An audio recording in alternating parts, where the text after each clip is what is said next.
नमस्कार दोस्तों। आज की हमारी कहानी अच्छी लगे तो प्लीज हमारा चैनल सब्सक्राइब करें। सावित्री जी बड़ी ही दान पुण्य करने वाली महिला है। किसी साधु को अपने घर से खाली हाथ नहीं जाने देती थी। साधु संत को भोजन, दान पुण्य, वस्त्र आदि उनके कहने भर से ही उनको दे दिया करती थी। सावित्री जी के दो बेटे थे। एक बेटे की शादी हुई। सासू माँ को लगा कि अब तो बहू आ गई है, अब थोड़ी बाबा के धाम दर्शन कर आती हूँ। बेटे की शादी को 2 महीने ही हुए थे। बहू मीनू ने जिद की अपने पति राहुल से कि हम शादी के बाद कहीं घूमने नहीं गए हैं, प्लीज मुझे घुमा कर लाओ। सब लोग जाते हैं। शादी के बाद तो मैं मेरी सहेलियों को देखती हूँ, सभी गई थी, लेकिन एक मैं ही हूँ जो आप कहीं लेके नहीं जा रहे। राहुल ने कहा, ठीक है, मैं माँ से शाम को बात करता हूँ। शाम को ऑफिस से आने के बाद राहुल अपनी माँ के पास बैठा। खाना खाने के बाद राहुल बस उस बारे में बात करने ही वाला था। इतने में सावित्री जी बोली, राहुल बेटा, तेरी शादी को 2 महीने हो गए हैं। राहुल इतना सुनते ही वह मन ही मन खुश होने लगा कि माँ यही बोलेगी कि तुम लोग शादी के बाद कहीं घूमकर नहीं आए हो। लेकिन सावित्री जी बोली, क्या हुआ बेटा? मैं यह कह रही थी कि अब तो घर संभालने वाली बहू आ गई है। अब मेरी उम्र तो भजन कीर्तन और तीर्थ यात्रा करने की है। मेरे साथ की सभी बाबा के दर्शन को जा रही हैं। मेरा भी बहुत मन है। अभी 3 दिन बाद की ही टिकट करा रही है सभी। तू भी मेरी करा दे, वरना कहीं मैं उनसे बिछड़ न जाऊं। और हाँ, आने की भी करा देना, साथ में 5 दिन बाद की। और नीतू को बोल देना मेरे लिए कुछ रास्ते में खाने को बना दे। राहुल का तो एकदम से सपना टूट गया। वह तो कुछ और ही सोच रहा था, लेकिन माँ अपने बारे में बात कर रही थी।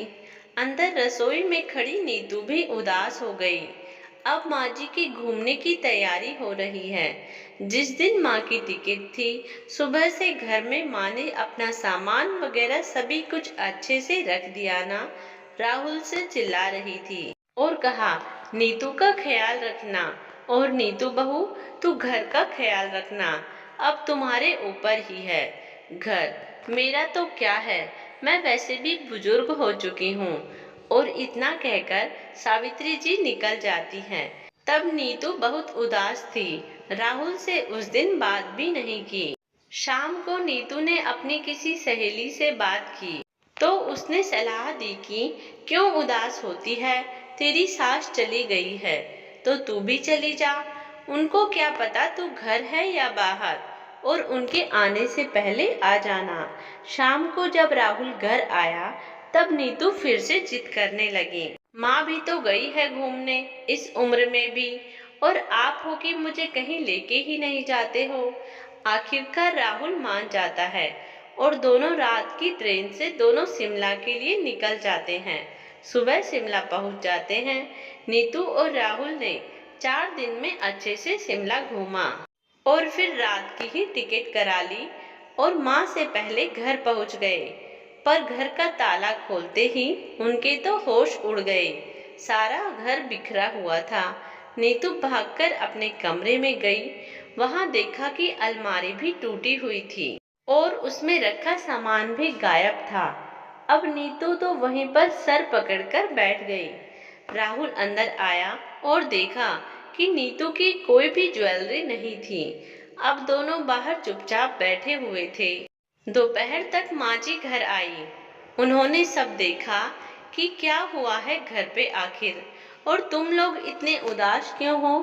तब राहुल ने बताया, माँ घर पे चोरी हो गई थी।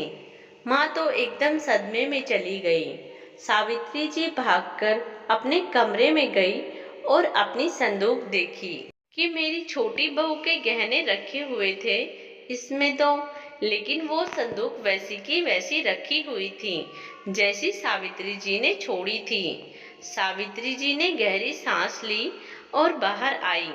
बहू, तुम्हारी अलमारी, तुम्हारे गहने सब है ना?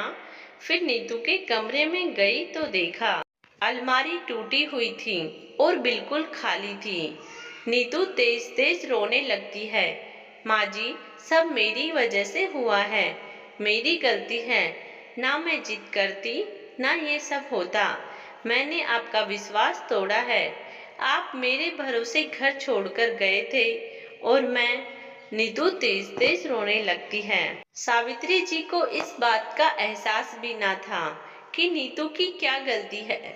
वो तो समझा रही थी, बहू तुम तो ठीक हो, बस कोई बात नहीं। लेकिन नीतू बोली, माँ जी, मेरी वजह से सब हुआ है। मैंने राहुल जी से जिद की कि हम कहीं घूमने नहीं गए शादी के बाद, और मैं इनको जबरदस्ती शिमला चलने की जिद पकड़ बैठी और पीछे से चोरी हो गई। माँ जी, मुझे माफ कर दो, मेरी गलती है सब। सावित्री जी तब तो चुपचाप बाहर आ गई।